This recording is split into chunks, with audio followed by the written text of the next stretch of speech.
who can't join him in protecting the corruption.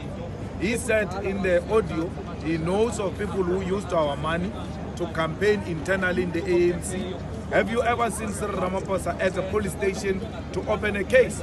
He doesn't need Scopa, he doesn't need anyone. The law is very clear. If you know of crime, report it. Now he says we must join him to build a country when he's hiding information of people who have stolen from us. We are calling upon the president to answer Scopa and do the honorable thing and go and open a case against those that he knows have stolen our money to support their own campaign in the ANC. Here we are, years on, and not a single high-profile arrest or conviction or incarceration or civil recovery of any of the major protagonists. And I think that's when we're going to see the real test of it. And we can have reports, and we've seen lots of reports over the years, but are there ever any consequences for them? Do people go to jail? So I think that the Sona Commission and the reports that are coming out are not the end of the process. They have to be the start of the process. And the President's big test is going to come when, as we know, the main protagonists of state capture are sitting around his cabinet table, in his parliamentary caucus, and at the headquarters of the Tuli House. Is he going to have the courage of his convictions to see them go to jail and take the internal stability with them? But I certainly think it is, we need to talk tough on corruption, but then we need to capacitate the NPA. The NPA have been moving at a glacial pace over the last few years.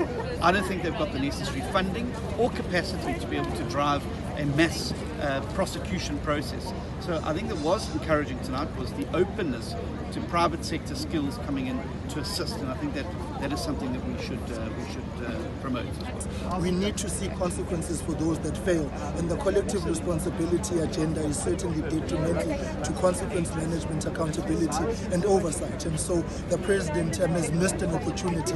In fact, he's missing a lot of opportunities. He's speaking about the State Capture Commission report. If he was serious about it, he should be leading from the front in the implementation of recommendations that there must be consequences.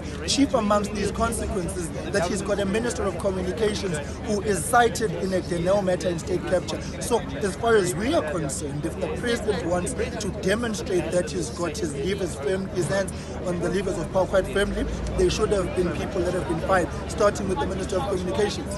There is no index that you could use to say he's done anything better for the people of our country. He's failing when it comes to unemployment, he's failing when it comes to crime, and he's even created a new crisis, a national security crisis in our country. We've seen the banning of the national key points, and he speaks as if he's an analyst or someone who just analyzes what is happening in our country. He's not speaking as if he's a president that is decisive in providing leadership and dealing with the problems that we face as a country. We still don't have confidence in him. That is why we are pushing forward with the motion of no confidence.